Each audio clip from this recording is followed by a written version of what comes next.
Good afternoon. Good afternoon. It's Monday, February 2nd, 2026, and we are at Carmel City Hall, and I'm calling this special meeting of the Carmel-by-the-Sea City Council to order at 3 p.m. City Clerk, could you please call the roll? Sure. Councilmember Barron? Here. Councilmember Booter? Here. Mayor Pro Tem Delves? Here. Councilmember Drama? Here. Mayor Byrne? Here. All are present. What a beautiful day it is outside. I went for a walk just before I got here, and I couldn't help but thinking about all the people around the country that are in sub-freezing temperatures and no power. So let's keep them in our thoughts and prayers because it's not easy. We just found that out here just for a few days. I'd like to welcome everyone attending today, both in person and remotely, and thank you for taking the time to participate in our city's work. This meeting is being conducted in a hybrid format. You may participate in person or via Zoom, and you may also watch the live stream on the city's YouTube page or view the recording later if you do not wish to make a public comment. Nova, could you please read the public comment instructions? Sure. During special city council meetings, public comments are permitted on items listed on the agenda. After each item on the agenda is introduced, the mayor will invite the public to speak on that item. Each speaker has 3 minutes to speak unless otherwise adjusted by the mayor. Stating your name is optional, however, it's helpful to identify your name in the meeting minutes. Remote or in-person participants who do not comply with the requirements of the Brown Act will be muted. Thank you. Do you have the consent agenda items to put up? All right, I'll get started with it. We'll now cover the consent agenda items. These items are intended to be routine in nature and do not require discussion or independent action. However, members of the council or public may ask that any items be considered individually for council discussion and/or public comment. Unless that is done, one motion may be used to adopt all recommended actions. I'll just read quickly through the list, summarize the longer ones. Item 1 is to approve the January 12th, 2026 special meeting minutes and January 13th, 2026 regular meeting minutes. Item 2 is to approve the December 2025 check register summary. Item 3, to approve the December 2025 monthly reports. Item 4 is a resolution 2026-009, authorizing a free use stay of the Sunset Center for a Garden Club of America lecture and book signing event at Sunset Center lobby. Item 5 is a resolution 2026-010, authorizing the serving of alcohol on public property for Carmel Culinary Week. Item 6 is a resolution 2026-011, authorizing the consumption of alcohol at the Farmers Market Third Thursday events in 2026. Item 7 is a resolution 2026-012, authorizing the serving of alcohol on public property and the erection of tents on public property for the Carmel Art Festival. Are there any items that the council would like to pull? Yes. Which one? Resolution 2026-010, authorizing the serving of alcohol on public property for Carmel Culinary Week. All right. Anybody else? Mayor, can I pull something? I know it's not normal, but I wanted to make a comment on the monthly reports on number 3. Number 3? Yeah. Okay. Anybody else in the public would like to pull any item out of the 7? Seeing none, anybody online? There's no hands raised online. Okay, we'll bring it back here. Let's start with Jeff, item 6. Can we, it's item 5. Sorry, it's item 5. Okay, Not item 6. It's the problem. Carmel Culinary Week. Do you want to, can we vote on the rest of them first? yeah, let's do that. Okay, good idea. So we're gonna vote on items 1, 2, 4, 6, and 7, as it turns out. And I'm looking for a motion to approve those items. So moved. Second? I'll second. Okay, roll call, please. Councilmember Barron? Yes. Councilmember Booter? Yes. Mayor Pro Tem Delves? Yes. Councilmember Drama? Yes. Mayor Byrne? Yes. Motion carries. All right, very good. Now let's move to item 5, it turns out. So that's the resolution about serving alcohol at Carmel Culinary Week. Jeff?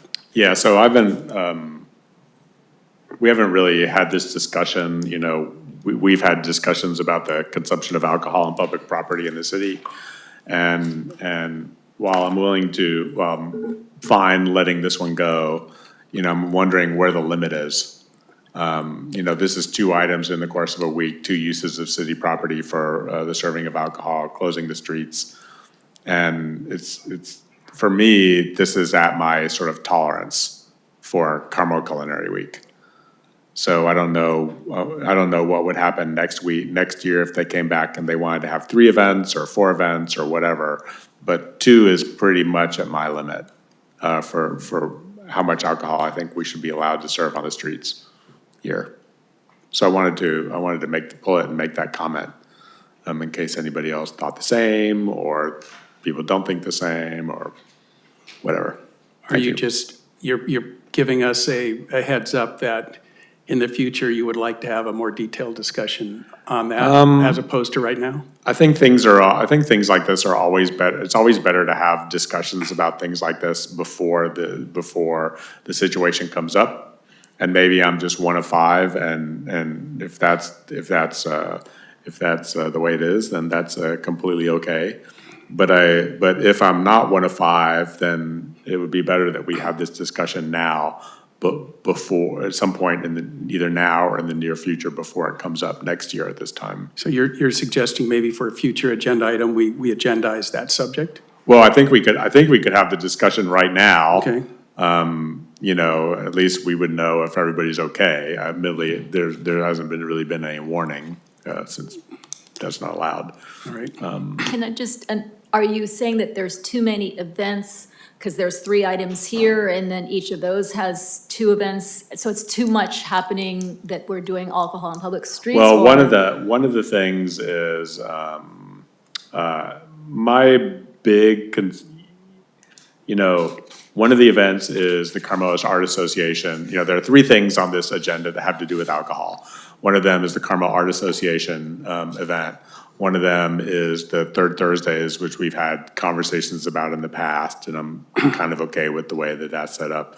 And the other one is the Visit Carmel, the Culinary Week, which has 2 events associated with it. And my eyebrows are going up at the amount of alcohol that, the city's role and the amount of alcohol given our, what we talk about all the time and all that. So my eyebrows are going up at 2 events for Carmel Culinary Week. And I would raise an objection next year if there were 3 events. And maybe we could have a discussion now, or maybe nobody wants to, which is completely fine. And we could bring it back, or we cannot do anything. But those are the things that are going through my head. Alessandra? I would just say, if we are to have this discussion, I think we should make it a separate item and notice it for the public, because there probably are opinions out there that we would want to hear from.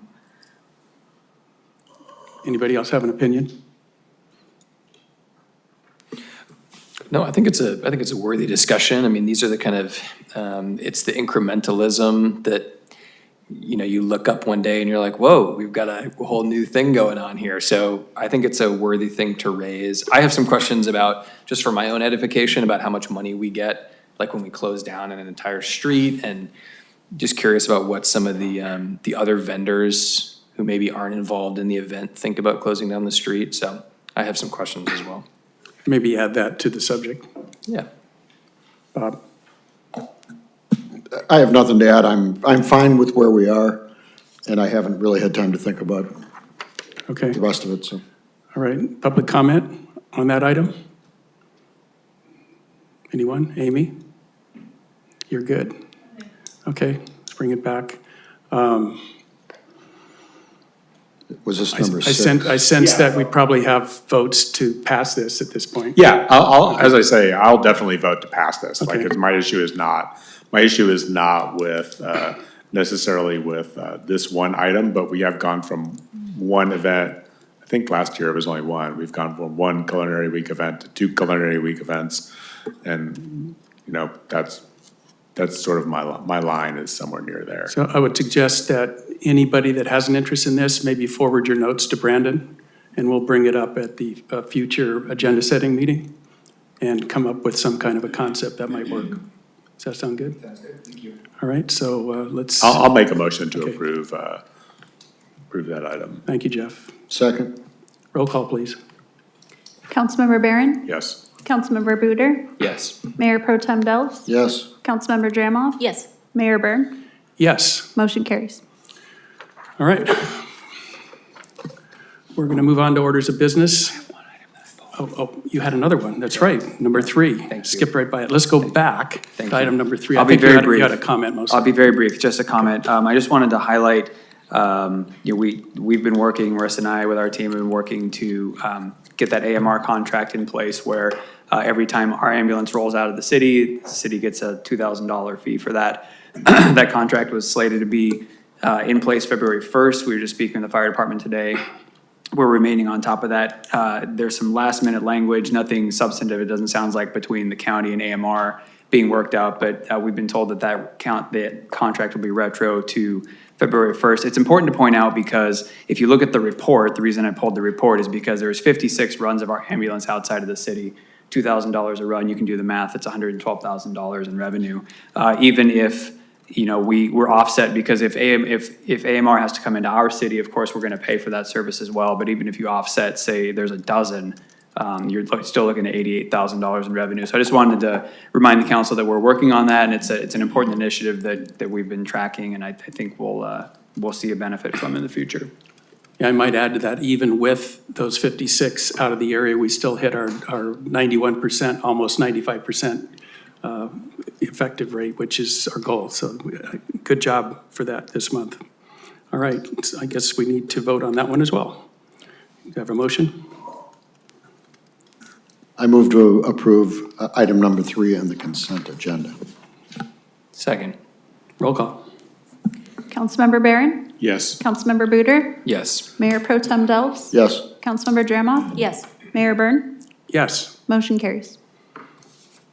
All right, we're going to move on to orders of business. These items require council discussion, debate, and direction to staff. Today's agenda focuses on traffic safety and related policy matters that affect both residents and visitors.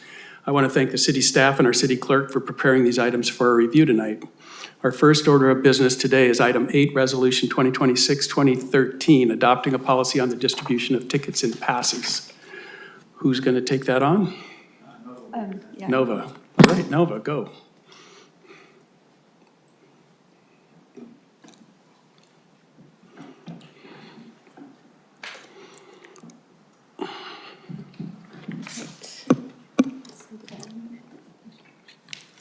Right. Good afternoon, Mayor and Council. This item before you is just to go over what's in the packet. It's a proposed policy to adopt a ticket and passes distribution policy for the city. And just to give a little bit of background, the FPPC requires that all local officials, which includes elected, appointed, or designated city employees, who receive complimentary tickets to report their acceptance. Agencies do have the option to adopt a policy regarding the distribution of the tickets, and that policy may result in the tickets not being considered as gifts. So they don't need to be reported on the individual's Form 700. Instead, they're reported on the Form 802 by the agency. Okay, so how does this affect us? If the policy is adopted, tickets from outside organizations may be given to the city via the city administrator and then distributed under the policy rather than giving directly to that public official. If they're distributed under the policy, then as I just mentioned, they wouldn't be subject to the FPPC's annual gift limit, which currently is $630 from any one source. And it's just a different method of reporting rather than the 700 form, it's the Form 802. So what's reported on the form is the agency name and contact, the event description, dates, ticket value, the ticket source, where it came from, who used the tickets, the number of tickets received, and it identifies the public purpose associated with the tickets. And the draft policy in the packet lists several examples of what's considered a legitimate public purpose. So this is just to show you what the form looks like. It's just a one-page form. If we adopt this policy, the form would be filled out by me and then signed by Brandon, and then I would post it on the city's website for transparency. So what the proposed policy does, it establishes a clear process for the city to accept and distribute these tickets. Currently, the city is not involved in the distribution of free tickets or passes. The policy defines allowable public purposes. It ensures transparency and public disclosure, and it provides consistent procedures for staff and officials to follow.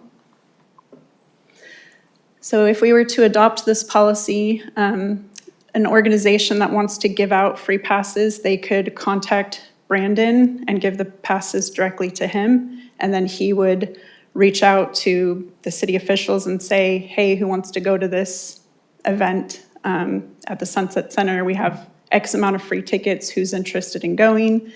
And then typically it'd probably be a first come, first served basis unless there's some other reason to limit it to just council members. The policy says that the source that's giving us the tickets, they can't specify who it goes to. So it would be distributed under the policy, which is first come, first serve, or at the city's discretion. Key restrictions, there's no resale or exchange if you're the one receiving the tickets. You can transfer it to an immediate family member or one guest. The policy says it's not going to be disproportionate. It's not always going to be given to the same individual. And if a ticket is going to be not used, it can be returned back to the city and given to somebody else. The posting requirements, if the policy is adopted, it will be posted on the city's website, and the link to the policy will be posted on the FPPC's website. The Form 802 will be posted on the city's website within 45 days, and the forms are maintained for at least 4 years as public documents. There's no fiscal impact associated with adopting this policy. There's minimal administrative duties, and it would be handled by me and Brandon.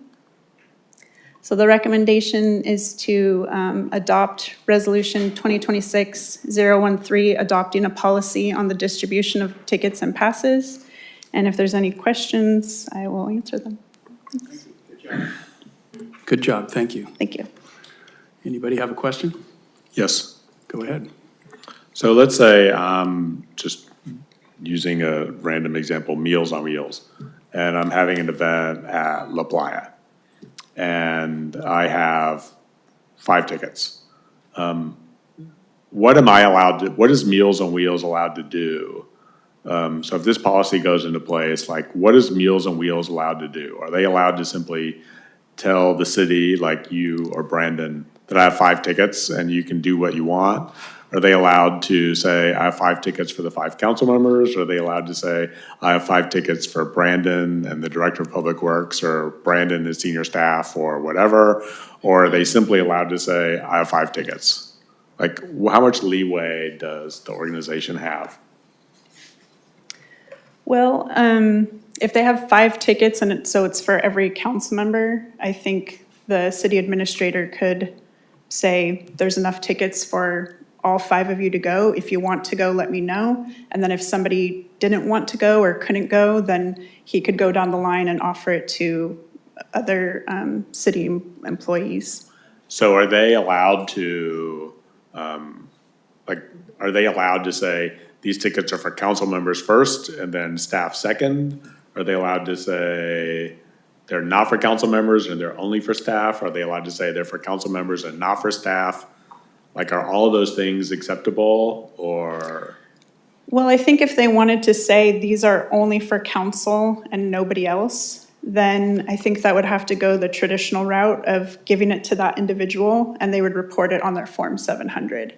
If they said, we want these for council, but if council can't go, you can give them to other people, then they could gift it to the city and we could decide how they're distributed. But if they're gonna say it's for specific people, I think you'd have to consider it as a Form 700 and an individual gift. I think So- I might, excuse me. Yeah. I was going to say I might be able to add a little bit context to that. If we look at the policy under section 2B, which is, my page numbers got cut off, I think it's page 90. Anyway, it's B at the top, it says distribution of tickets or passes. And under section 2, it says tickets or passes shall be distributed under this policy at the sole discretion of the city pursuant to the policy. And that tickets or passes distributed under this policy shall not be earmarked for distribution to a city official or a person of any outside source. So I think the intent is that it would be distributed per the policy. And then if you look at section B4, it says, once received, the tickets distributed pursuant to the policy shall be distributed by the city administrator on a first-come, first-served basis in a manner that's consistent with this policy and its restrictions. So in your hypothetical, if the city were to receive 5 tickets, then it would be distributed per the policy. And Okay, so my question then is, given this policy and my example, what is the city allowed to do? Like, I'm hearing you say we're gonna distribute it according to the policy, but what's the policy? Like, my question was, can an individual, can Meals on Wheels send 5 tickets to the city and say, these 5 tickets are for city council members? Is that okay? my answer is no, Okay, because it says in the policy that they cannot earmark it for distribution to a city official. So meaning that they can't say this is for a particular person. And by saying it's for council members, they've identified who can receive the tickets. well, they've identified a set. Right, but so the okay. tickets go to the city, and then the city pursuant to the policy distributes the tickets. Okay, that's very helpful, thank you. Hans? Brian, does it have to be that way? I mean, I know that there's language, you know, in some of the FPPC documents about, and in relating to Form 802 about how you can't have this be relating to a specific individual, but that, like Jeff said, it's a sort of a class of individuals. Would it be possible to write the policy in such a way that somebody could allocate it to the council without running afoul of that rule? Well, I'd have to go back through the policy, and I don't have it in front of me, but other than the ones that was drafted, I know that Nova and I sat down, went through the policy and the regulation, and we looked at other samples of other policies, and that's how this policy was drafted, to be consistent with what we understood the rule to be. I don't recall from that exercise whether or not we focused on that particular question. We could certainly do that and bring this back to you at a future meeting. Let me ask Brandon another question. Brandon, in reality, like in practice, what do you anticipate is the most common Yeah, situation? I was just gonna ask the counselor, because I can see, you know, we have the written policy which says at the discretion of the city administrator. That doesn't mean the city administrator can't have a standing practice of going to the 5 council members first. I mean, I think that's like the logical progression. So Brian, is that something we would have to put in writing to effectuate that? Or maybe you need to do some more research on that. But that seems, it's your question, council member, that would be my natural inclination, is to start with the city council. Could I ask a question to broaden this? Who is qualified to receive the tickets in this scenario? At what level of employee in the city? I think Is it technically the way the director? policy is anybody. Is it director level and up, or? My understanding is that it would be anybody who would be filing a Form 700. Okay, so who is that? That's the question. Any employee in the city, Any employee. yeah.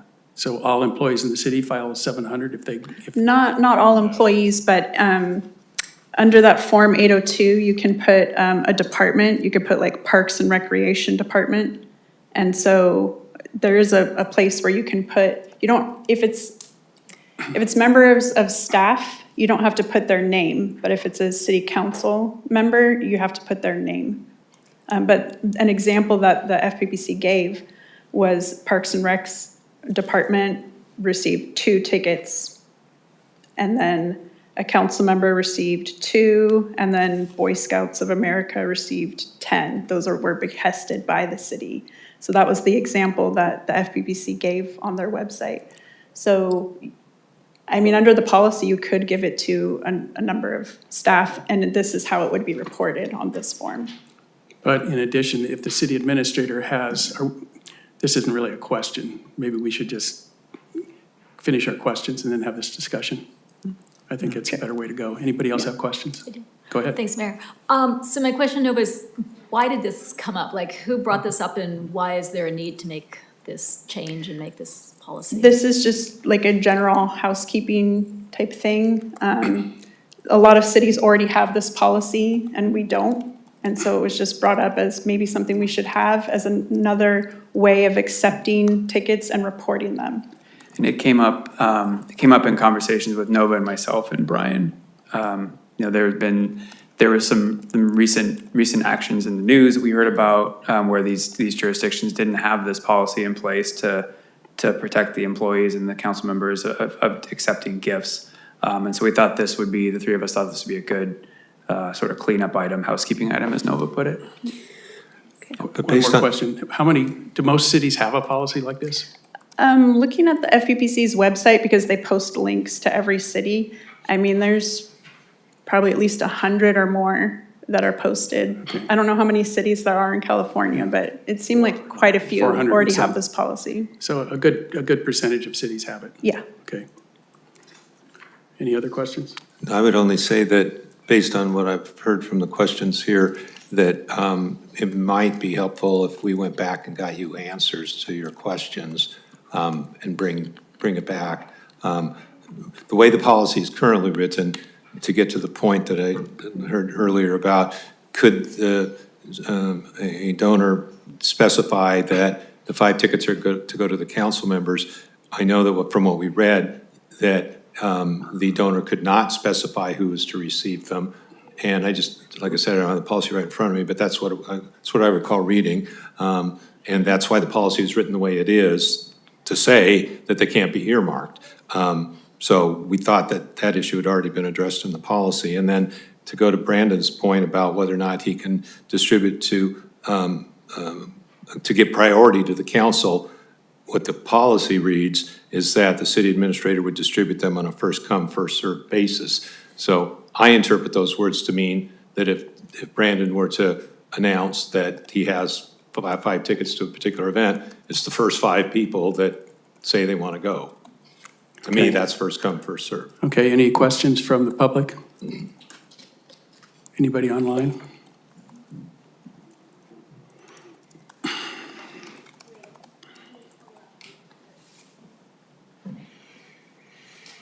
There's no hands raised online. Okay, let's bring it back for further discussion. Anybody else want to start? Go. Go ahead. Yep, sorry. Thank you. So I have some sort of comments, and I'll start by saying, putting Brandon on the hot seat and riffing on what Brandon said, which was this is an effort to protect employees and council members. And I completely agree. I agree that we should protect employees. Like, that's completely valid. Like, I don't need, use the Meals on Wheels example. I don't need, Ken and Marissa to necessarily report on their Form 700 that they get invited to a thing at, thing at La Playa for Meals on Wheels, because Meals on Wheels wants to thank the city. Like, I think that's, but I think that the notion of protecting council members, like, I don't feel like I need to be protected I don't feel that. And I feel that using having these things disclosed on Form 802, where honestly, I didn't even know Form 802 existed until this staff report. I think having things exposed on Form 802s, like, that's not transparent to me, as opposed to the Form 700s, which every agency posts on their website. And admittedly, the disclosure is a year late, but, because you report retroactively. But, that, I think that's just more transparent than 802. So I don't really believe, and Brandon, you and I had a conversation, I'll put you on the hot seat again, you and I had a conversation about this in your office, and we were talking about networking and, the advantages of networking. And it got me to thinking about why, or an organism, like, what the nexus is between an organization giving us tickets and what they hope to get out of it and what we hope to get out of it by accepting tickets. And I think, to use the Meals on Wheels example, if Meals on Wheels gives us 5 tickets because Meals on Wheels got $3,000 for, $3,000 out of the mayor's program or the council's program or whatever out of our budget, that's kind of okay. Like goodwill stuff is for me, okay, especially if it's an employee, if it's a staff member and not, as I said before, a council member. Networking, which was the example that you brought up, I'm less okay with that. Like, I'm less okay with sort of subverting disclosure because it's a good networking. Like, I think there's some advantage to someone being able to like correlate the networking opportunities that, to use an example that we were talking about, the annual Pebble Beach, the things that Pebble Beach used to have in their office, in their thing. I think that something like that should be disclosed. So I'm really on the fence. I'm more amenable to doing something as I said before, to doing something to protect employees, but I'm much less amenable to doing something to protect council members.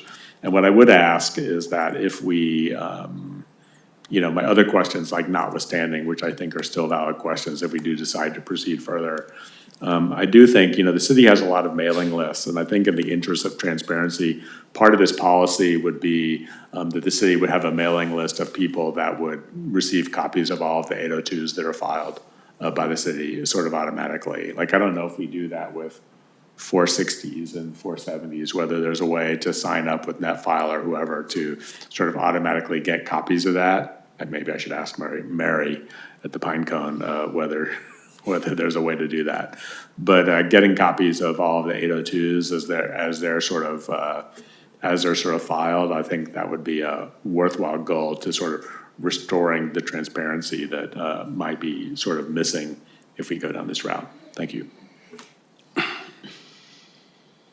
Hans?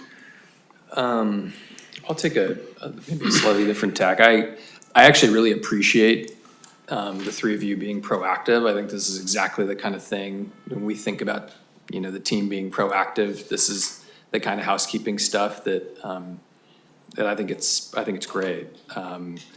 I also think I understand Jeff's point about the Form 700 having sort of a single point of data for everyone and gifts, et cetera. But I also think it kind of removes some friction. We're volunteers, and so to the extent that we don't have to report every guest pass and, to all these different events that we get invited to, and, the staff can help us with that, I actually think that that's kind of helpful. At the end of the day, if Mary Schley, she's gonna have access and looking at these 802s, and I think for transparency purposes, that's just fine. So my overall comment is, I think there are some good questions that were raised about, I think the typical use case or a very common use case is gonna be, hey, I want the council members to go to this, and maybe just a little bit of a deeper dive on can that be achieved with the policy. I don't believe, I think Brian would agree with me, that it can be achieved the way that it's currently drafted.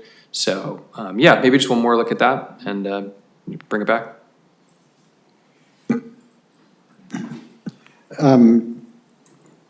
I could go into a long-winded diatribe about the slippery slope of free stuff for elected officials.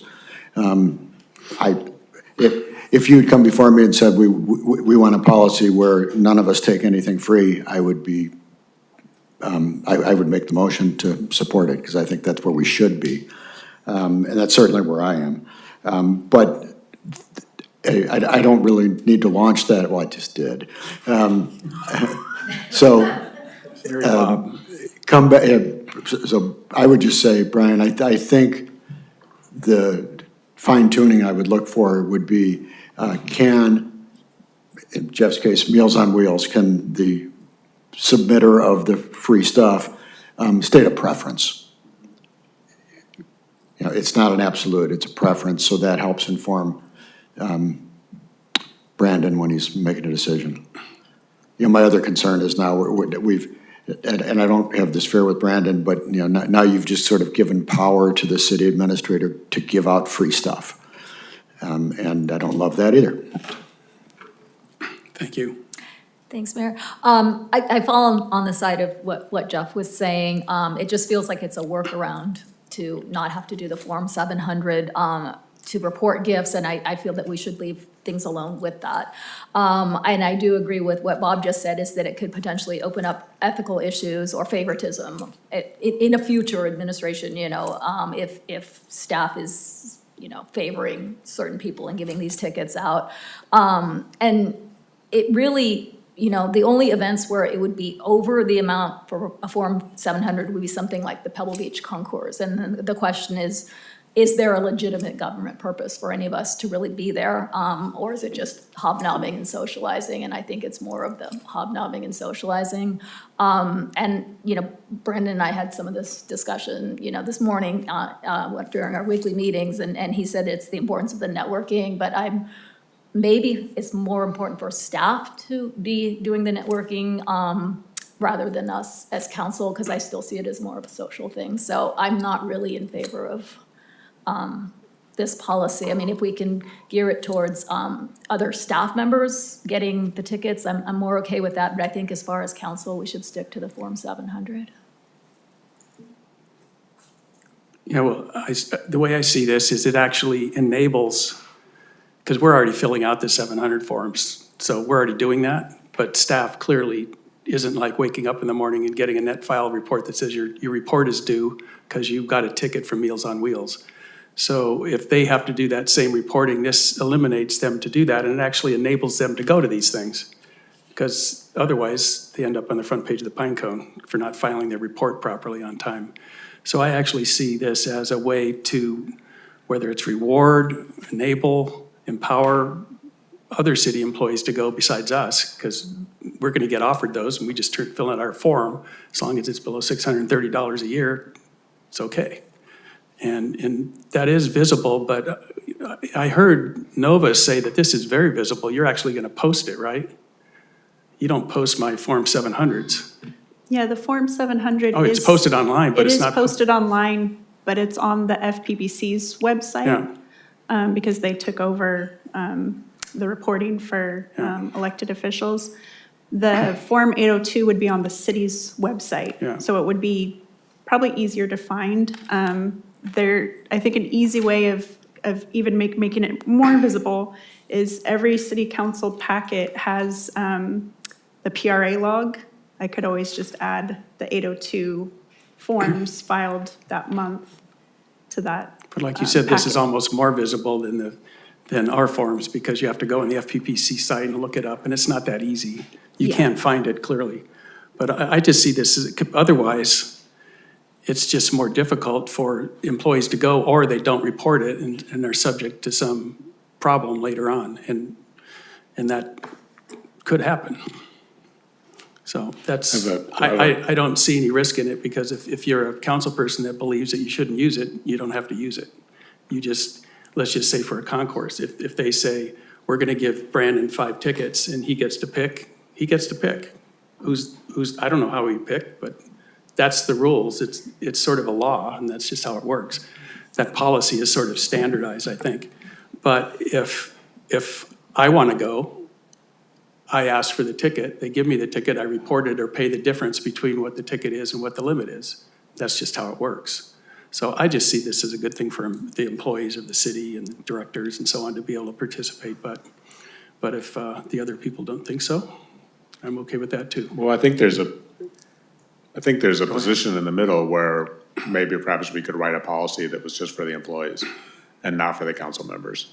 So council members would be subject to the gift restrictions that whatever those are that we already have. And the employees would fall under this policy, so that would be fine by me.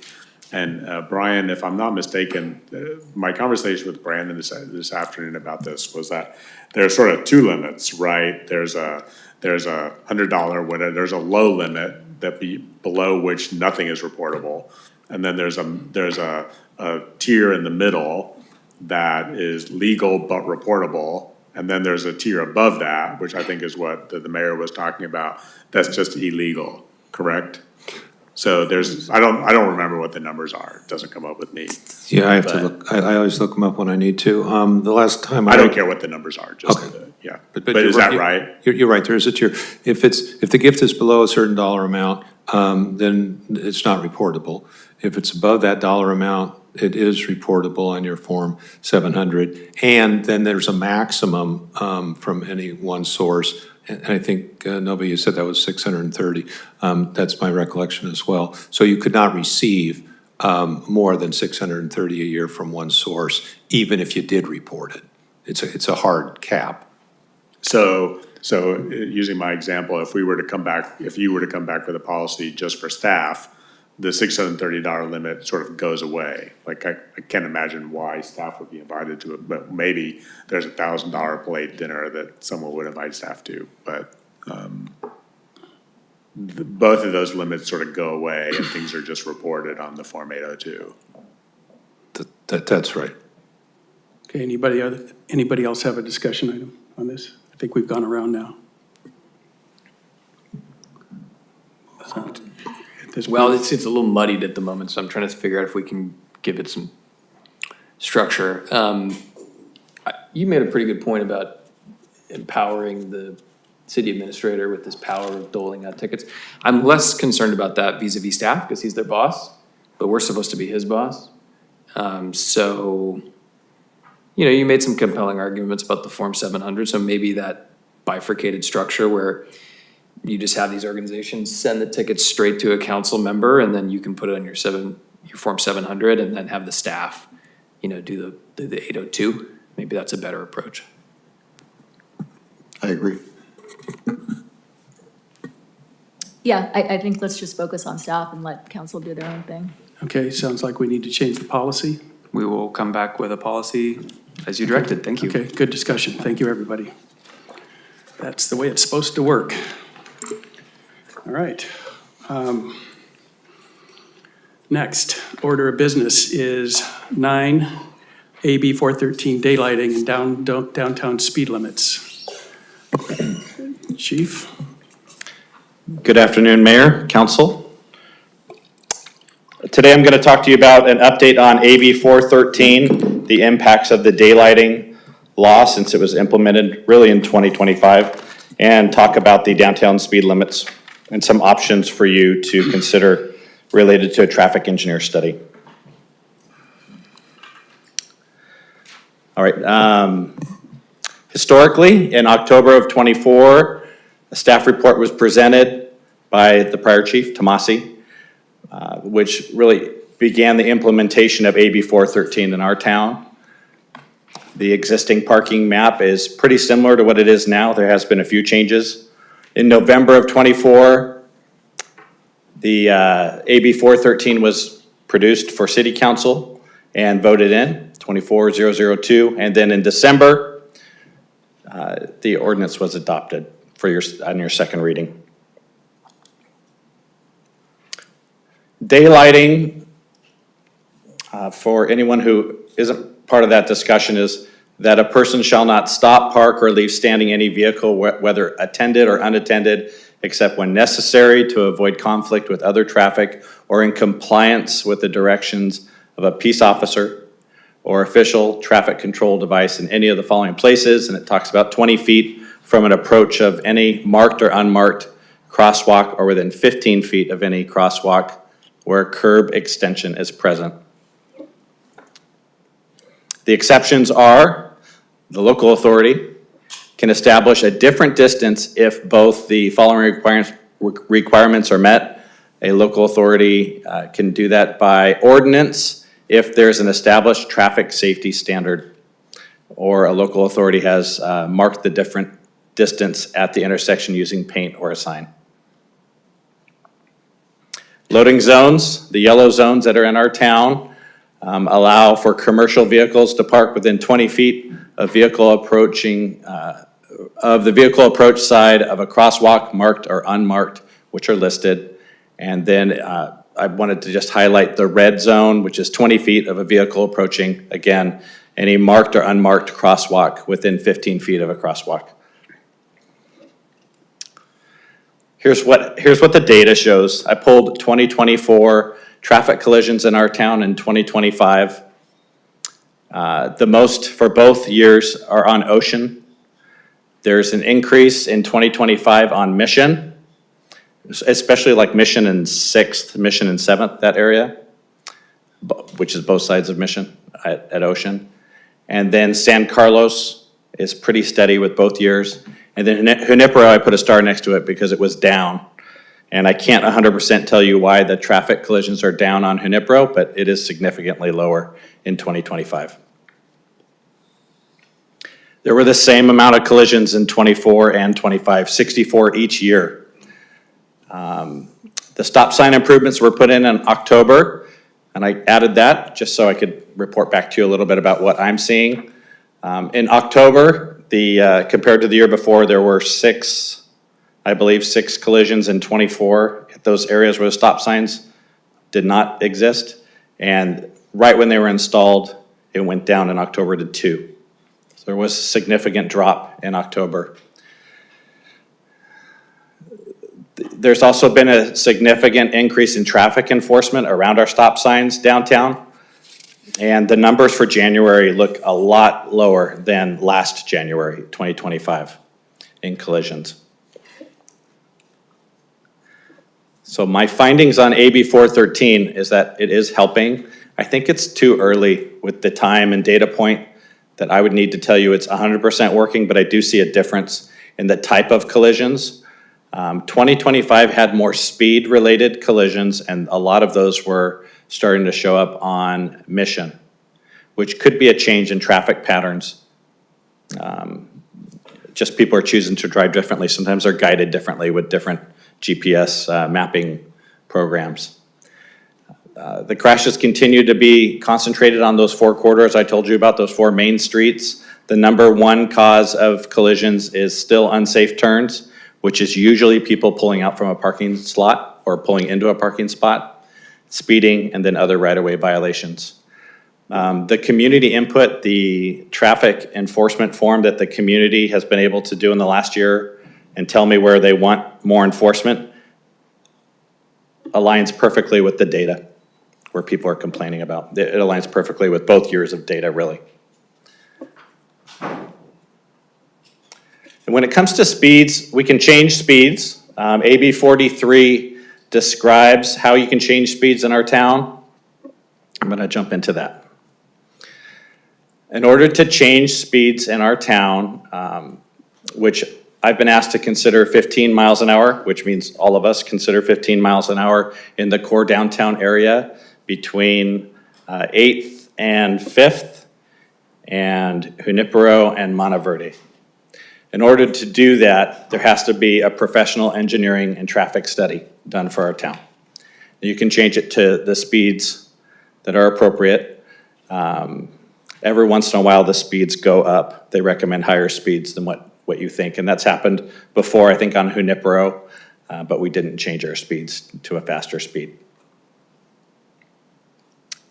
Chapter 10.12 contains the speed limits right now, and I didn't do the work on this. I'll give Brian credit, but most of the streets are 25 miles an hour in our town. We have some designated 15, and then looks like 1 at 20, but most are at 25 today.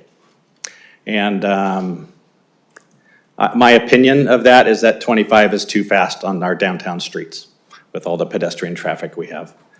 Now, if the city were to consider changing the speeds for some streets, then an ordinance would be necessary to identify which streets and which corresponding speed limit would go with those streets. The traffic study would allow you to have the best information to create an ordinance and come up with traffic safety standards that would make it safer downtown. I also, the reason why we can tie in the AB 413 here is that we see that speeds are a factor in both years, 24 and 25 collisions. Speeds have some factor there. And the same traffic study would allow us to look at the parking and what's happening downtown. If you reduce the speeds to 15 miles an hour downtown, You may have an option to increase parking by changing the length of the red zones or where certain zones are right now, based on what the engineer is showing. I'm very hesitant to do that until I read the study, to be candid with you. Daylighting became a law for a reason, and I'd have to look at it and really digest it with your help to make sure we're doing the right thing for our community. In conclusion, in order to conduct a traffic study for either of these purposes, speed limits or daylighting, we'd have to retain a qualified traffic engineer.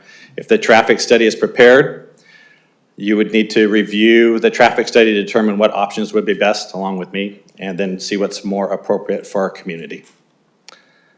Today, I recommend that you receive this report on AB 413 and that you provide direction if you're interested in retaining a traffic engineer for a traffic control study with the goals of looking at parking and also reducing the speeds downtown. I did a quick check with a couple cities, and it looks like they can range anywhere from 15,000 and up, depending on what we ask of them. Thank you for your time. Thank you, Chief. Questions? You can Thanks, start. Mayor. Go ahead. Thank you, Chief, for your presentation. I've got a couple of questions. So we've learned that we have 3 speed limits in town, 15, 20, and 25. But we don't really have many signs or any signs at all because, well, for one, just visually, we don't want visual clutter. So how do people even know about what the speed limit is and where it's different and all that? It's a great question. Sometimes the speed limit is literally, as you've seen, painted on the road, like is it 2nd or 3rd? It's painted on the way to Carpenter. It's painted on the road. That's one way that people know about just a change in speed, and why it's not recommended is the law. But there are not a lot of speed signs. So people assume that residents and downtown areas minimum would be 25 miles an hour.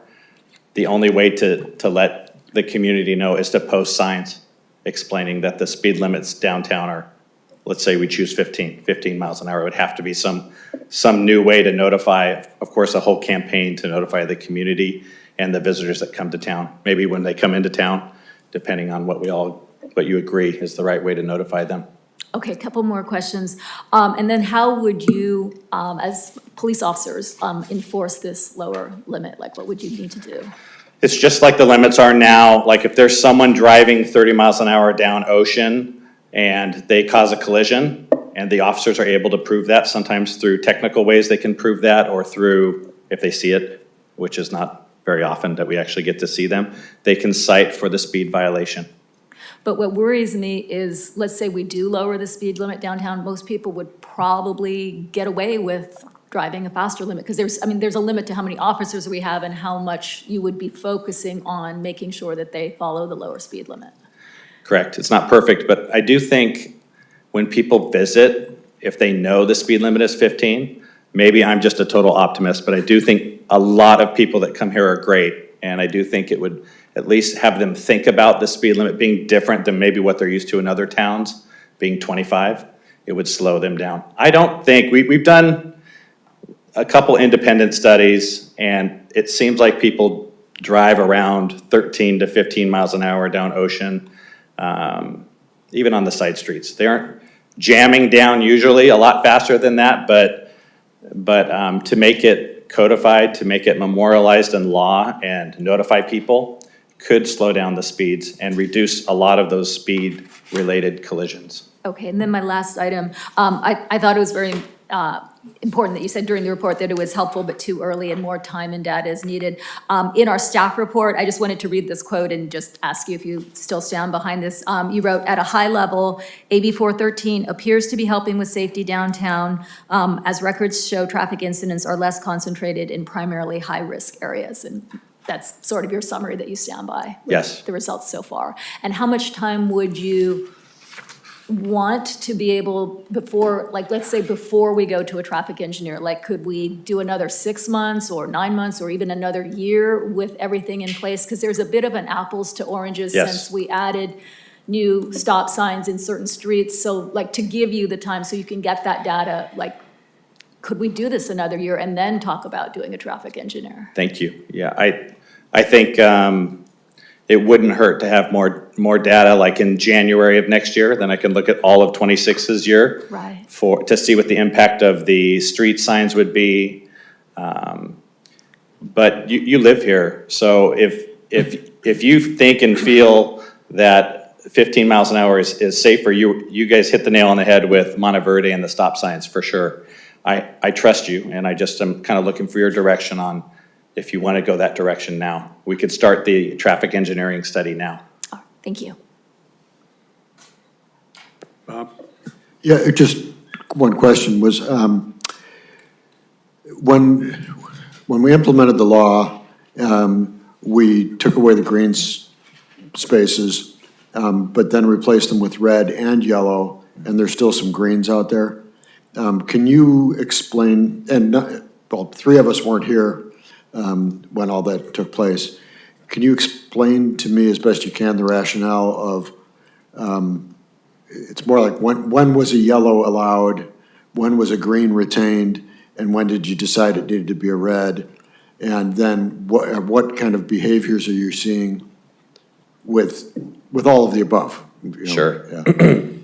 Thanks for the question. And also, I think I'd heard we lost 40 of something. Did we really lose 40, or with the reinvention of the yellows, did we get something back? Thank you. Yeah. 40 is the number that I've always read that we've lost. Each color zone, I personally have seen like yellow loading zones. The community uses the yellow loading zones to jump in and grab something. Very similar to a green zone, and it might not be the intent of the yellow zone because it is a commercial loading zone, but that is what I see a lot. The green zones are definitely down from what they were initially, so you'd have more regular parking. And this is from my conversations with Chief Tomasi when he was here.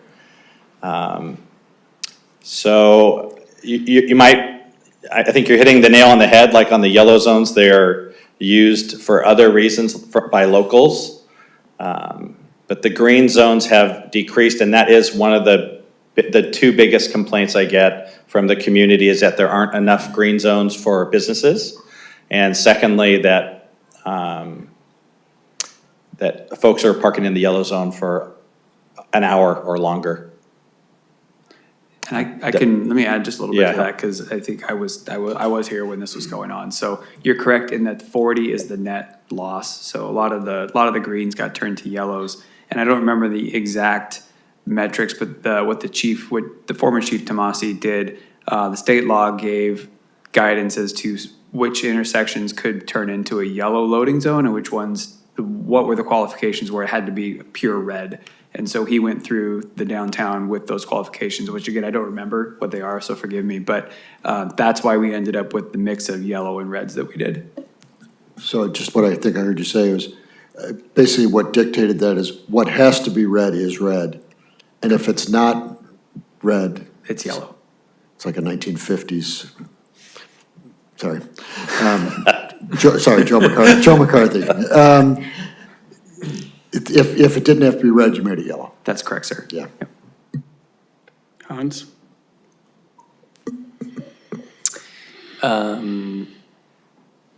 So the statute says that a local authority, so us, can establish a different distance for daylighting if, quote, the local authority establishes the different distance by ordinance that includes a finding that the different distance is justified by established traffic safety standards.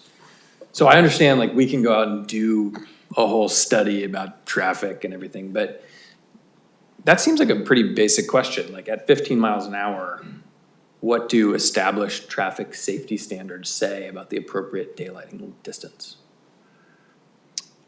Do we know the answer to that? I have read it, I don't remember it off the top of my head, but it is memorialized for sure.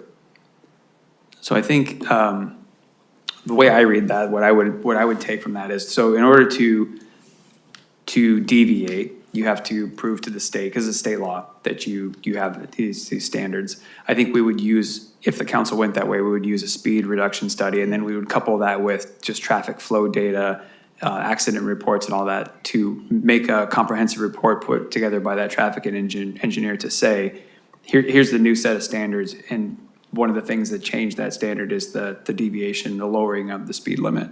So I don't think we know the full answer to that question. That's sort of the reason we're asking if if council sees the results of what AB 413 has done over this period of time, and you say, we're happy with where it's at right now, let's let it roll for another 6 months, 12 months, and see what more data we can get, and then we'll decide if we want to go further and try to deviate from the law by doing a traffic study, doing a speed reduction, if you're happy with it now, or if you say, it doesn't seem like it's working at all, or you want to do something different, then we can do that right now. But it sounds like the chief's recommendation is to, get some more information before we do anything drastic. Thank you. I think speed limits are different than parking. Let's keep this to questions at this point, and we'll come back for the discussion. Jeff? Or Hans, I don't think you're finished.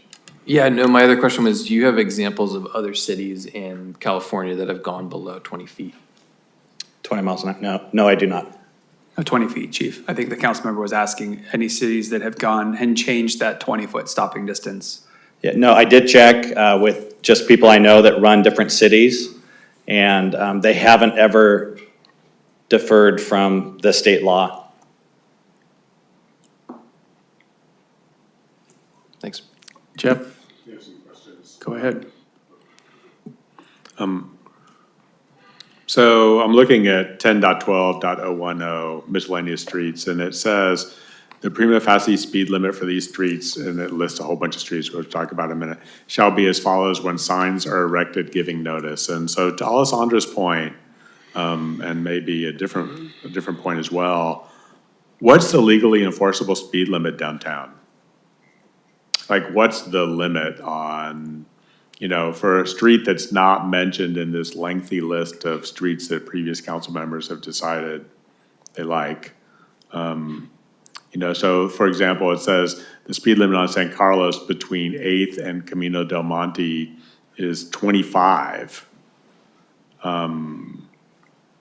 What's the speed limit on San Carlos between 8th and 13th? Or what's the speed limit on, how do we, is there a speed limit in town?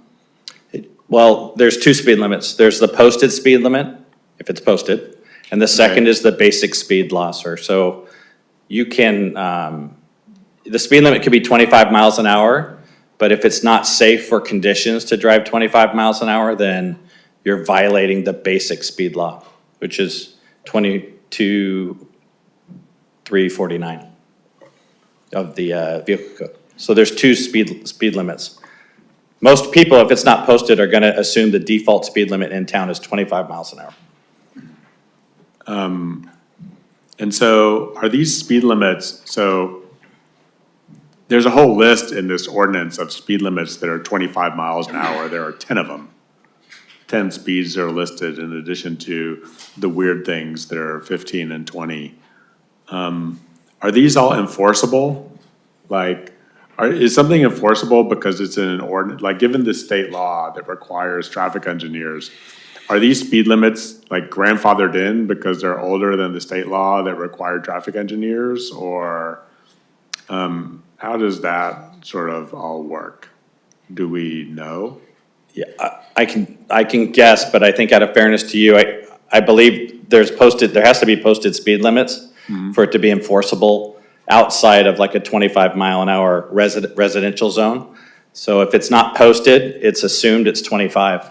If it's a 15 mile an hour zone because it was changed here and not posted properly, then that wouldn't, the officer could still cite if it was driving too fast for conditions, the other section, but not for 22,350, the basic speed law. It's different. There's two sections that officers use. And if we wanted to reduce the speed in front of my house to 20 from 25, or from Bob's house or Alessandra's house or anywhere in the residential area, we would need to hire a traffic engineer to sort of reduce the speed limit in the residential areas. So we would have to hire a traffic engineer to prove that 5 miles an hour was necessary for public safety. And then we would have to somehow post Yes. that 20 miles an hour is the speed limit on my street or Hodges Street or in all of the city. We can change the speed limit to 15 miles an hour in front of your house, 20 miles an hour, but it won't be enforceable. If I wrote a ticket and we didn't go through the traffic study showing that the speed needed to be lowered, that that's what's safe for the driving conditions right there, then the enforceable speed limit would be 25 miles an hour. So could we, if we wanted to hire a traffic engineer to study the speed in the residential area to make a blanket, to blanketly lower the speed limit from 25 to 20, is that a possible goal? Like, do we have to do it like street by street, like in front of my house, in front of Bob's house, in front of Alessandra's house? Or can we do all the residential areas that are outside of the central core sort of as a one? I don't want to interrupt you. Yeah, as one unit. I have a feeling we can do a blanket residential speed limit. I don't know that that's best for our community. I don't know. Why would you say that? Because an engineering study could say, well, San Carlos is a wider street, it has more visibility, going 25 miles an hour there makes sense. Where, like your street is narrow, more trees, I think. Not as narrow as Alessandra's. That's true. So, But that's what I mean, is you probably can do the blanket statement, but I don't know if that's what's best for the community. Kind of like when by you. that, you mean best for the community, like the sort of arterial streets or the, whatever those busier streets are called, would generally have a higher speed limit than the residential street that I live on, or Right, something like that. correct. And then the downtown would be kind of different. I believe so, sir. I think just the downtown has the pedestrian traffic and the collisions to show that we have enough interaction between cars to each other and some pedestrian. And the speed limit downtown is also 25? Yes. Yeah, it's fascinating reading this list because it really does look like a list of things that have sort of been picked out. As, like, I don't understand reading this list why, maybe you know why some of the things, yeah, never mind. Okay. Okay. Let's take it to the public. I have one question. AB 413 was intended to prevent pedestrian situations mostly, not cars. Do you have any opinion on whether it made us safer for pedestrians or not? I know there are situations I have with the Mission laundry truck parked in a yellow Yeah. zone that makes it much more dangerous. So, and my general opinion is that it became more dangerous in town than less as a pedestrian, but do you have an opinion on that? I think it is safer for pedestrians, the way you have structured the town because of the daylighting. I think it is safer. I think when the big trucks park and double park, which happened even before daylighting, it causes a major safety issue, and we're trying to do more enforcement on that. But I do think it is safer now. Okay. Comments from the public, please? My name's Fred Kern, and a couple of things that the chief said that I think are important to focus on the daylighting law. I've never worked in a city that didn't have a 45-degree angle for any building, anything in any corner of an intersection. I'm going to use an example like 8th and San Carlos. You have cars on the southeast corner that are literally parked right up to the crosswalk. So if you're coming north on San Carlos and you have to turn on 8th, you have to go out into the oncoming traffic to make that turn. And the purpose of the daylight law was to make it safer. So daylight means so you can see. You can't see. And there's three things in the daylight law that didn't make any sense to me at all that only the 20-foot distance from a crosswalk was only in the incoming right-hand lane, which at that same corner, it doesn't have it on the San Carlos side, but the San Carlos heading north side, but it does have it on the San Carlos heading south side. But it also says it can be used for loading. So I'm really confused how a car parked there or a truck parked there makes it any safer. You still can't see. And another part of it, this is in the local ordinance, that the driveways, you're supposed to have 5 to 6 feet, I can't remember the number, from a parking space to a driveway. Again, you're forced, if you're coming out, lots of these driveways, a car is parked right there. You got to go out into the oncoming traffic to get in the lane. That doesn't make a lot of sense to me. And you say we lost 40 spaces. I went around and counted where the unsafe situations exist like that in town. You would lose almost 200. And again, here we are, we're trying to not follow the spirit of the law to make it safe. We want to figure a way to have parking without building parking. And I think that is just, makes no sense to me. Why don't we follow the spirit of the law, the daylight law, fix these situations that are unsafe? And again, like a broken record, I keep saying, do an underground parking garage. The study. Walker Parking did a study. We paid a lot of money for that study, but then we don't listen to the study. So why are we doing another study? If we're not going to listen to the studies, what are we paying money for another study? Go back to Walker, and Walker will give you see my time's up, probably give you quite a discount. You can summarize. I think you should go back to Walker. I think you should say, we want to take that study, update it, give us a discount, and look at the unsafe situations, and maybe a blanket decrease in the speed would be a great idea. Okay, so you're saying that Walker is a traffic engineer? Yeah. Okay. They're one of the best. Okay. And they also do parking and all kinds of things. Okay, thank you, Fred. You're welcome.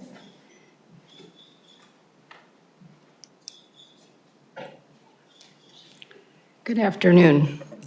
You know, we have more than a parking problem in town, and I find it interesting that when all the street sheds were out on the street, the businesses weren't complaining as much about losing parking spaces as they are now. But in April of 2022, I went to Mayor Potter and I asked for his support, which I did not get, for a downtown master plan that would be a roadmap for the future of the commercial center. Because the council can either continue to discuss little fixes, or we can conscientiously confront the issues pending and prepare a future forward guide that our planning commission could do if they weren't always reacting to building plans. They could actually do planning.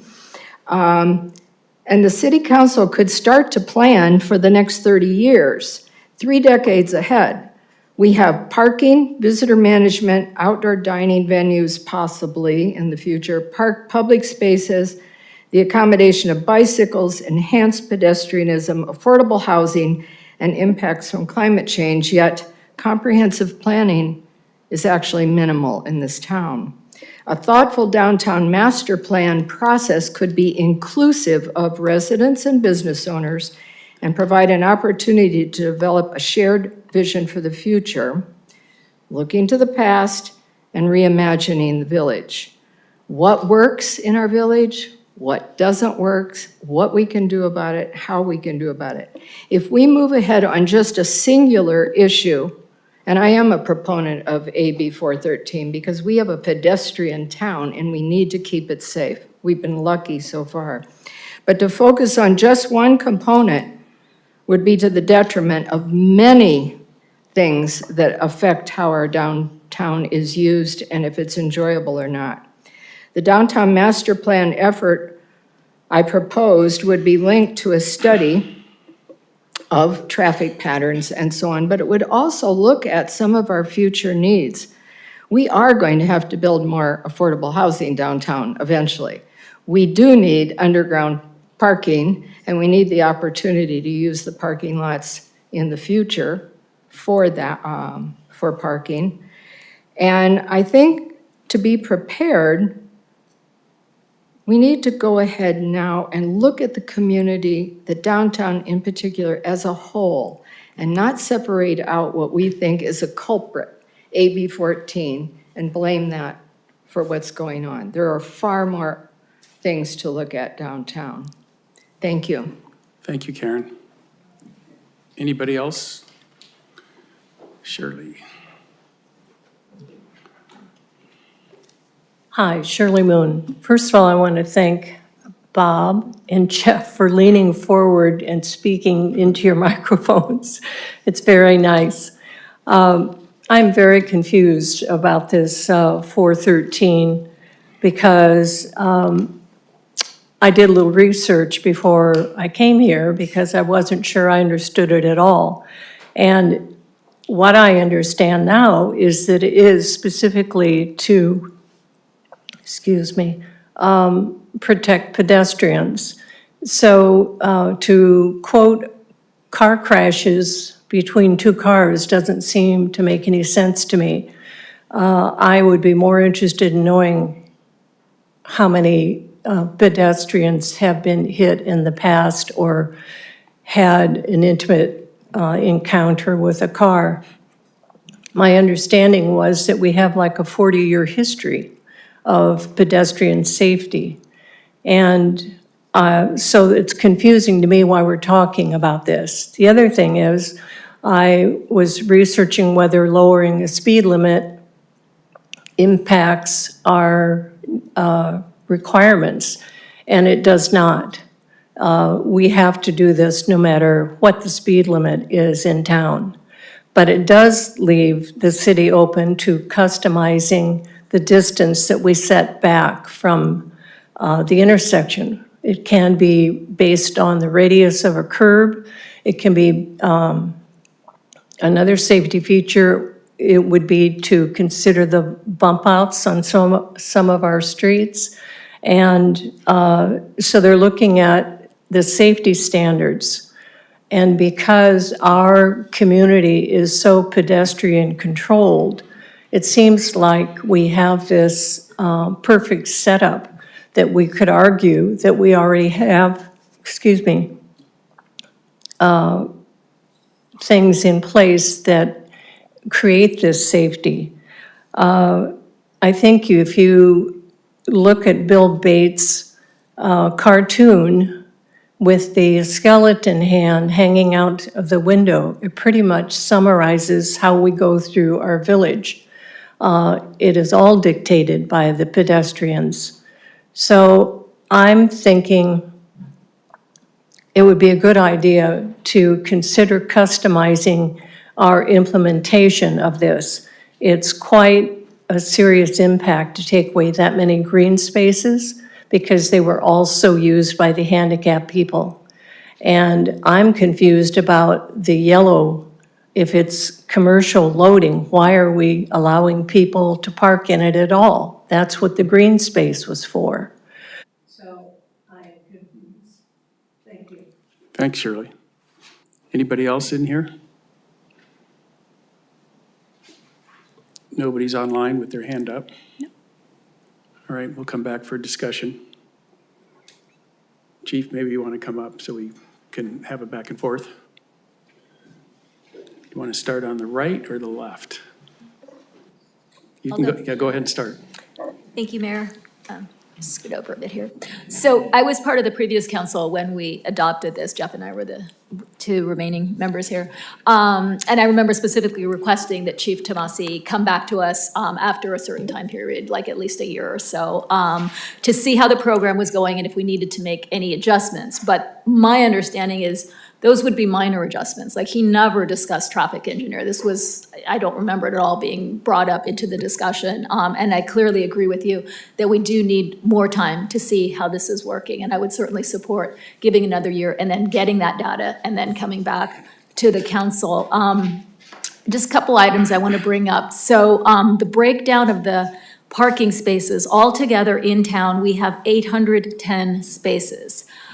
We've lost the total of 40, and the way that comes about is we lost 60 green, but we got 31 yellow, and they're comparable because it's a 20 to 30 minute time period, and then we lost 9 of the 2-hour spaces. So that's 38 divided by 810, and it's less than 5%. It's 4.69% of actual parking spaces that we lost. So I think it's premature to be talking about a consultant. I think it would be a waste of money, actually. And it just almost feels like a gimmick. The yellow zones have been helpful. For one, there's been a noticeable decrease in double parking. A lot of times people would double park to get a coffee or to get their prescription from Carmel Drugstore. I have not seen that as much since we've enacted this. So that is a good thing. And that also increases and helps with pedestrian safety and safety risks in general. And then the red zones, as we've learned, we are a walkable town, and those increase pedestrian safety. So why would you want to do anything that would not keep us as safe? So I think another key, though, is to increase enforcement, because I am starting to notice, and others have too, that people are spending all day or multiple hours in the yellow zones because they think that nobody's going to check. So that would be important. And once again, I know we hear that some of the business people are upset about the loss of those spaces, but we've got Ordinance 96 here that we are a residential community primarily, and the safety and the well-being of the residents come first, frankly, over some of the complaints that the business community may have. So in summary, let's give it more time and then have the chief come back to us with more data, more information, like let's say a year from now. Okay, go ahead, Bob. Yeah, I mean, kind of the agenda topic was AB 14. Is it AB 14? Is that right? Or 13. And we're talking about multiple things here. And so I'll try to take them in order. First off, so on the daylighting law itself, what I'm hearing is we implemented it, we were told to implement it, and we did appropriately implement it.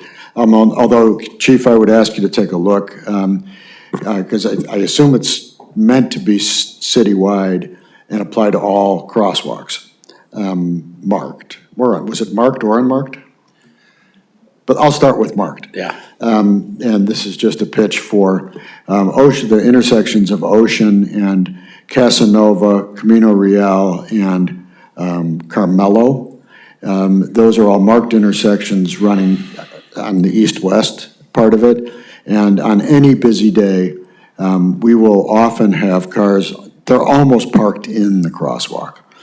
So I would encourage you to go take a look at those, really 6 intersections in particular, because those are more dangerous, in my opinion, than anything we have downtown, just because the cars coming, especially downhill on Ocean, they get going pretty fast.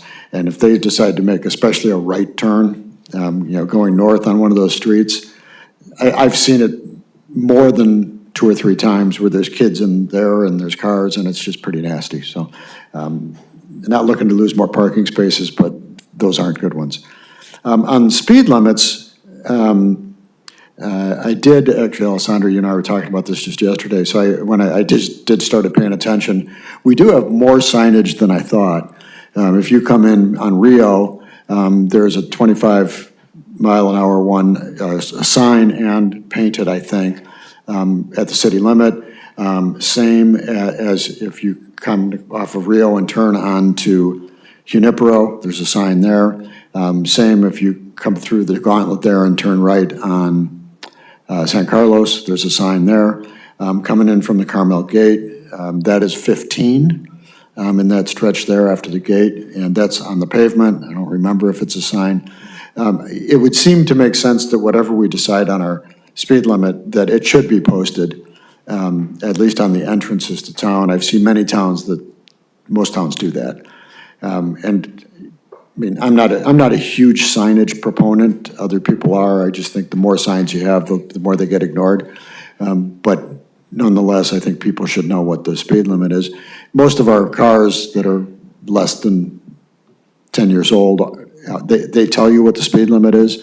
My Hyundai tells me that the speed limit on the residential streets is 25. It doesn't tell me it has no opinion on what the speed limits are in the central business district.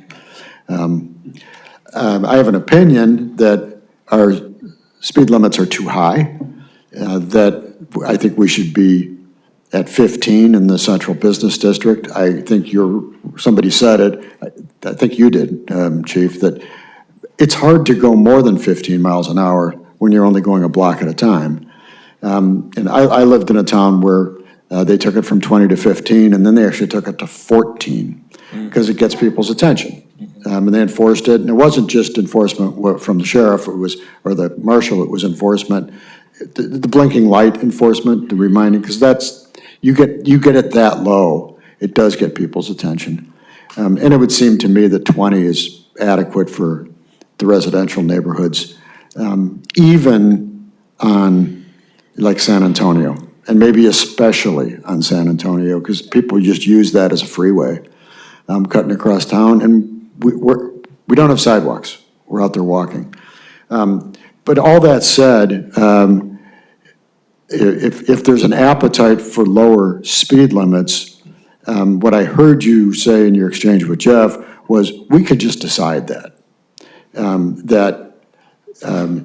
For it to be enforceable, for you to be able to write tickets, we would need to have a traffic engineer.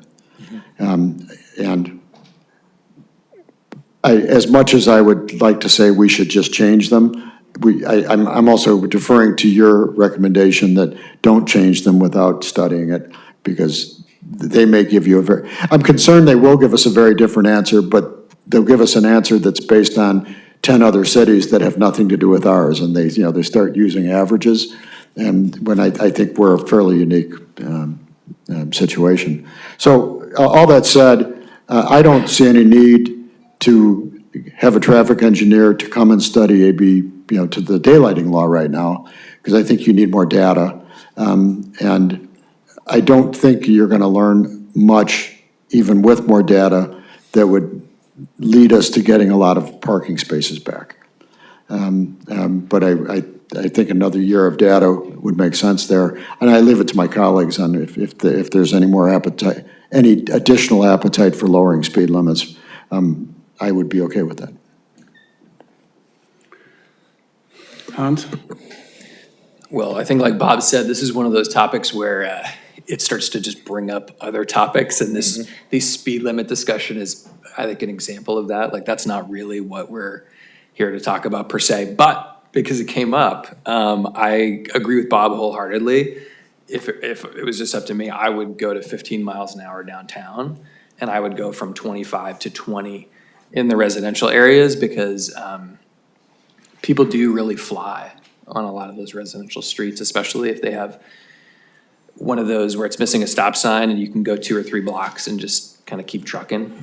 That being said, again, that's not really what this is about, right? This was about AB 413, and there's this provision in the statute that potentially allows you to go with a lower distance than 20 feet if you do a traffic study. So that's really why this came up. So first, I would stipulate that, like, we did lose a significant number of spaces, mostly green spaces. We only lost 9 2-hour spaces. That's what Chief Tomasi was really striving to do, I think, with an effort to try to help the business community with the notion that a lot of those are folks that are parked to patronize businesses downtown. I think one of the unintended consequences is we lost we sort of have now realized the benefits of those green spaces. So we lost 60 green spaces, you know. We got 31 new yellow spaces, but to some of the points that were made, I don't think anybody really knows what the point of those spaces is. Although apparently some locals are getting smart. But the green spaces did disproportionately, I think, impact locals. And I think that, you know, even though sales tax is up year over year in the first 4 months of the fiscal year, there are certain kinds of businesses, you think about the drugstore, where I could totally see that having a disproportionate impact on those kinds of businesses. So I don't want to poo-poo that. I do think that those are, you know, are real impacts. You know, my wife was talking about trying to go to the toy store, you know, because we're invariably late trying to get like birthday presents for 5-year-olds. And so we try to go to the toy store like the morning of the birthday party. So she was going in at like 10:30 or 11 o'clock in the morning and just trying to find a place to park. And, you know, she used to be able to do it and now no luck. So it's a real thing. On the other side of the ledger, you know, I do feel like it's just safer and more pedestrian friendly, as you mentioned, with the new setup.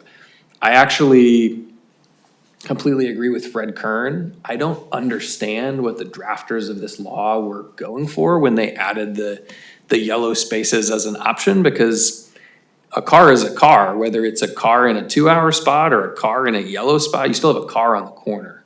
And so that's sort of a strange feature to me, honestly. So it seems like we're being a little bit logically inconsistent there. So yeah, I think more data would be helpful. I just keep coming back to the question that I asked you to begin with, which was, I guess before I spend money on a traffic study, I would want to know generically, in a 15-mile-an-hour zone, what are best practices for daylighting?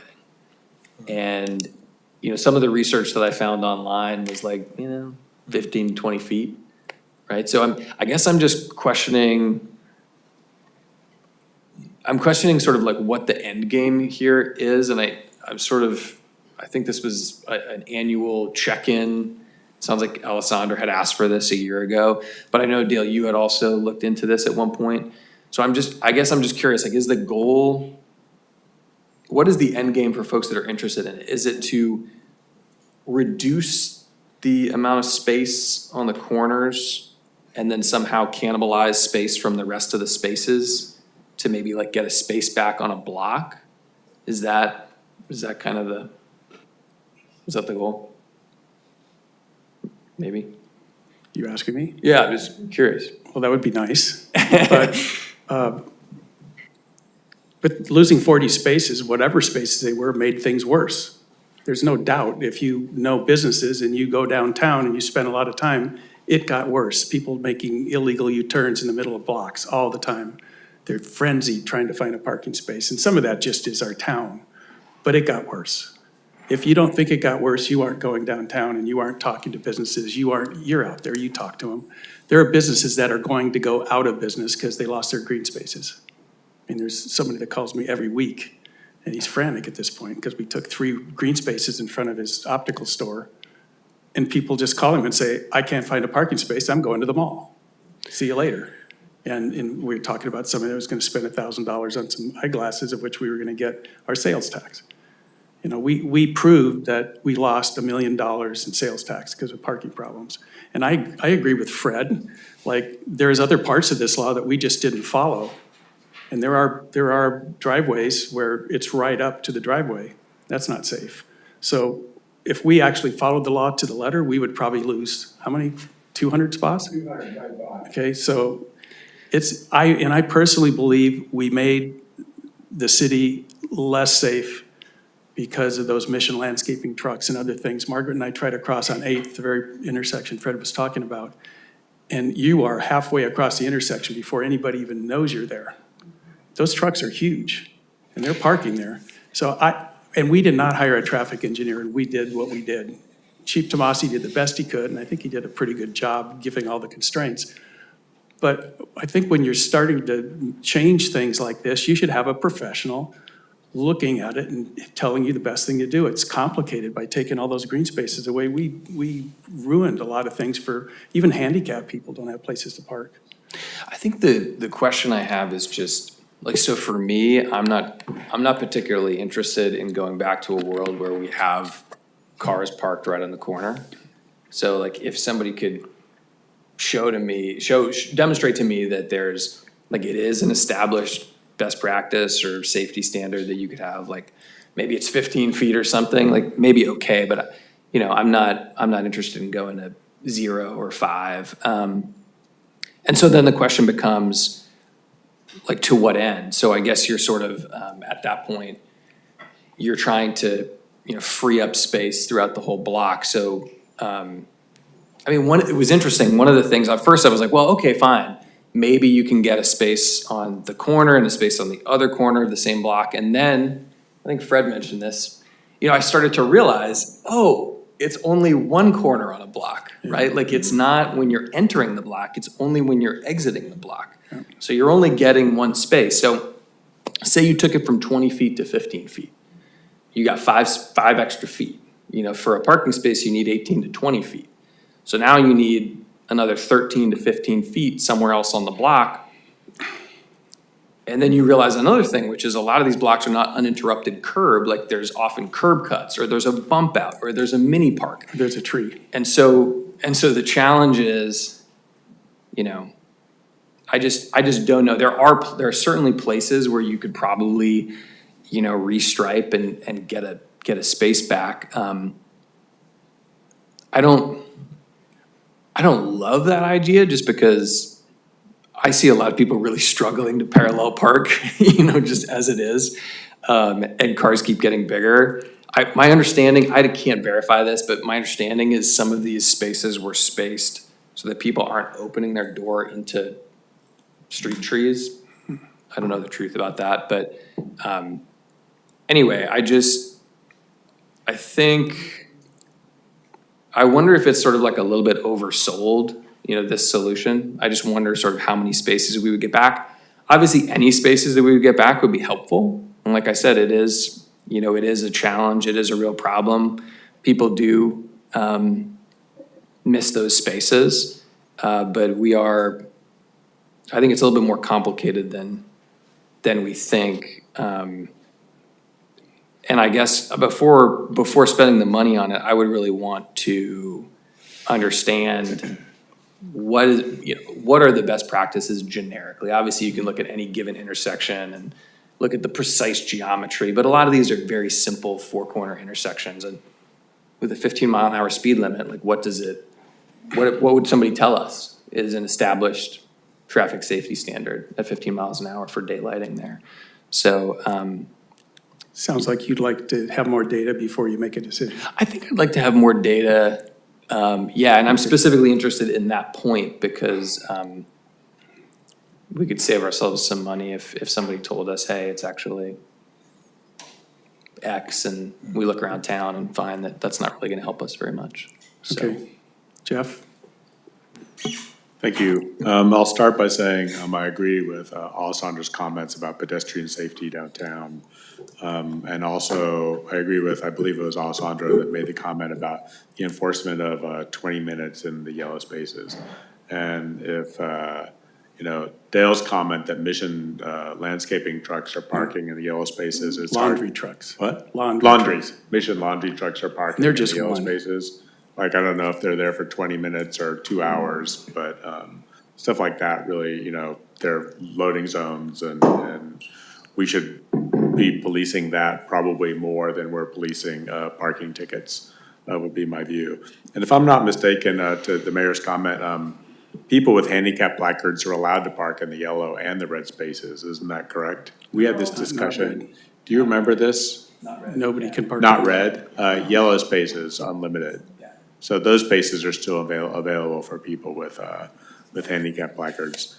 Bob made the comment about crosswalks across Ocean and you know, Brandon and Alessandra will smile because I've been, you know, when we've been talking about repaving Ocean Avenue and the whole concrete versus asphalt, I've consistently asked for those intersections, the speeds to be made safer. as people come down Ocean and make a right turn onto the north side of town. They whip around the corners, and to Bob's credit, he noticed something, he pointed out something that I've also kind of noticed, that with the increase in, it seems like there are more people parking further up from the beach now, and they are encroaching into the crosswalks. They are encroaching into the crosswalks that make those intersections, it's mostly, again, the people that are driving down to Ocean, but they do make crossing Ocean significantly more difficult for those of us that are trying to get from one side of town to the other. I've talked about that before, and I'm still hoping that when we get around to repaving Ocean, which I know is somewhere on the list, that we'll have some work done on making those 3 or 4 cross streets safer for those of us that cross that street all the time. You know, we've talked a lot about reducing speeds, and I especially talked about reducing speeds in the residential areas. And it seems like we're working against ourselves, because we used to have a lot of things that reduced the speeds in the residential areas. We used to have trees in the middle of streets, and we used to have narrower streets. And just as important, and Brandon and I were talking about this last week, my sort of hatred of seeing these asphalt curb berms park up. I think that these curb berms, which we're seeing on just the strangest streets now that ostensibly channel water, give people the license to travel faster down the street. You know, I think it's the rough edge and cars parking on the side of the street that have always acted as sort of a natural speed deterrent. And we've given up that opportunity by having all these berms on the side of streets. And that gives, I think, the sort of illusion to people that are driving that this is a firm street with a firm edge and I can drive a little bit faster than I could. So I think there are things that we could do to reduce the speed in the residential area, and for that matter in the downtown area, without resorting to sort of speed limits. And we should always be thinking about those things. And finally, you know, we've been talking about traffic engineers, and we've been talking about officially retaining a traffic engineer to conduct a traffic study. Well, I bet there's $1,000 in the city administrator's budget to have an informal conversation with the traffic engineer about what the possibilities are, both with respect to sort of downtown and the residential area. Like, you know, if the 5 of us agreed, and we're certainly not there, but if the 5 of us agreed that we wanted to lower the residential speed limit to 20, or we wanted to lower the downtown speed limit to 15, you know, I bet we could, for $1,000, we could, you know, get a couple of hours of consulting time. You could get a couple hours of consulting time, and have a nice lunch with the traffic engineer, you know, some busy Wednesday summer afternoon, and ask what they thought, you know, what their experience is for dealing with sort of moderately congested downtowns, and see what the traffic engineer sort of thought off the record. And I think that would be helpful for us as we sort of move forward. You know, there's a lot of reluctance to spend money on studies that we're not going to use or may not pan out. But that would be a way of at least addressing the not pan out aspect of that before we got to the point of, you know, while we're sort of deciding whether or not that's a road we're going to go down or not. So, thank you. Okay. To your point, Hans, remember Andrew and I made a presentation several months ago, about 45 minutes, that talked about a lot of the things that came up tonight. And he did inventory every single parking space in town and looked at what the optimization of that could look like. And it was a lot of spaces we could get back. So I don't think there's any doubt that we could get a lot of spaces back. We did have coffee, and it was free, with the traffic engineer who lives in the valley. And he did tell us very clearly that given the situation that he believes he could come up with ways to incrementally improve the parking situation in town in terms of getting spaces back and so on. I didn't hire him, but and I pass that information on to the chief and other people. And he's only in the valley, so you don't have to pay travel expenses, and he would be willing to work with us.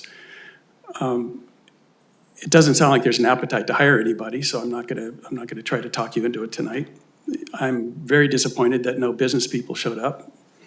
That's their problem. If you want to convince us that it's a problem, you should be here, and you're not here, and you didn't show up at the strategic planning meeting, so all I can say is I'm trying to represent you as best I can, but if you don't show up, I'm listening to what's being said here, and we've got 5 smart people who are looking at this problem, and I listen to them very closely. On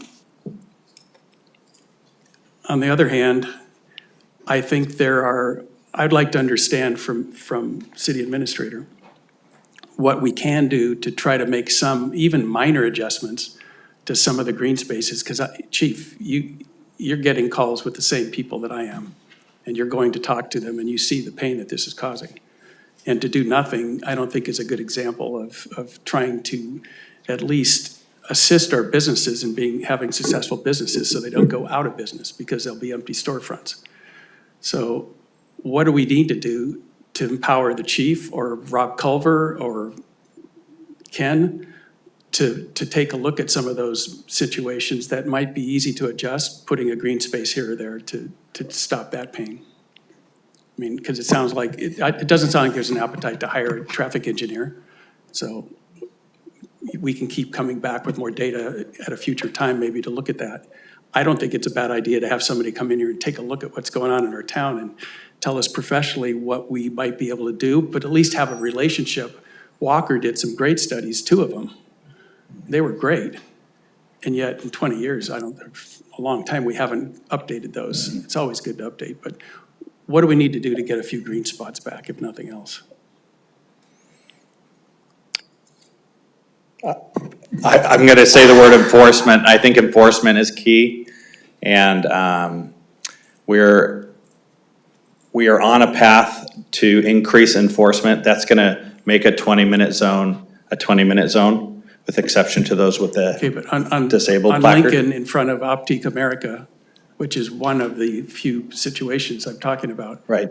We took all of their green spaces away and made them all gray spaces, and cars parked there for 8 hours a day. And I know you could enforce it, but that's still 2 hours. And that person that wants to just come in and pick up their glasses or drop off their glasses can't do it. Well, I think what the chief's suggesting is that, give us a chance. The chief and I and Marissa have been working on a plan to get some more support in doing parking enforcement. So I think that without putting new spaces, new striping on the ground, I think that additional enforcement will open those spaces up. So effectively creating those spaces as functional again. So they're not 2 hour, 3 hour, 4 hour parking spaces. Can we, one thing I'm thinking is the Traffic Safety Commission, we bring up that specific complaint and then weigh it and figure out what we can do to answer the community member, the business owner's predicament. Okay, I'd like you to do that. And obviously, we're gonna have a discussion about paid parking shortly. So this whole subject is gonna probably be reopened when we get to that point, soon probably, I would guess. I mean, based on the strategic planning meeting that we had. So I would suggest that maybe we collect some more data, table this subject until we get to paid parking, and maybe we can reopen this as part of that discussion. Can I make one more comment? Yes. Just one thought is the yellow spaces are an opportunity. I don't think we understand them, and perhaps if we can do something so that the residents understand there's an opportunity to park in them for 20 minutes. And perhaps just instead of declaring them commercial loading zones 30 minutes only, it could be commercial and residential permit loading zones 30 minutes. That might encourage more people to get the local permit in the first place because you get something for it, just a thought. But I mean, I now park in them all the time and use them like I did the 20-minute spots, but it took me 6 months before I started figuring that out. Yeah, I believe Chief Tomasi did what he needed to do to follow the spirit of the law. So, For the yellow zones, sir? Yeah, I think you're absolutely right. I think they are commercial parking zones and they're limited to 20 minutes. They're specifically for that, but how the enforcement has been with residents might be Right. different. All right, Chief, I don't see any reason to take a vote on this, because I don't think we have votes to do this.